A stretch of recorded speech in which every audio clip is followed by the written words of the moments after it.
Well, it's day 3 of the COPs.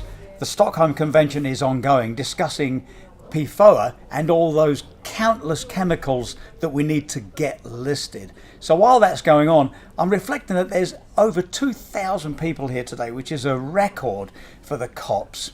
We've got government, we've got business and industry and academia, of course, but crucially, we've got an ever-increasing number of important observers. And that's the cue for us to go north and hear from V and Sakonak as to what's going on in the northern, more remote communities. And so, if I can start with you, Vi, what message do you have for the decision makers and the public about the POPs issue? We come here to be the conscience of the convention, to ensure that they make the right choices to protect communities like ours, but everybody on the planet. We all have over 100 chemicals in our body, and communities like mine, our children are being born pre-polluted. How can we pass on our songs and stories and our languages if our children can't learn because some of these toxic chemicals are endocrine disrupting chemicals? So we ask them to make a conscious choice to do the right thing. There's more good people on this planet than there are the few. So we need to make that one-on-one connection with them.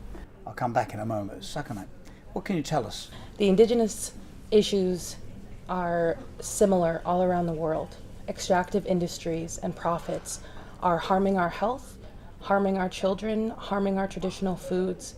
And we are not benefiting from these profits. We are not benefiting from these extractive industries, but we are taking most of the burden of the repercussions and the consequences. There is so much cancer. We have a new relative being announced, a phone call once a week about a relative that has gotten cancer.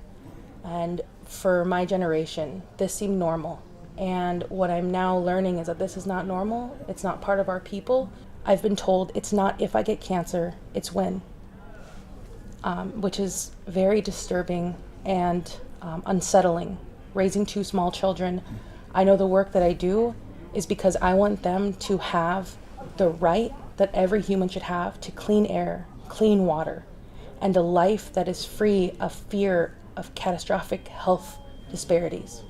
This is affecting my kids, and it's affecting the children in my community, and I want the decision makers to put that in the forefront of their mind when they think about these policies, and to focus on the humans instead of the profits.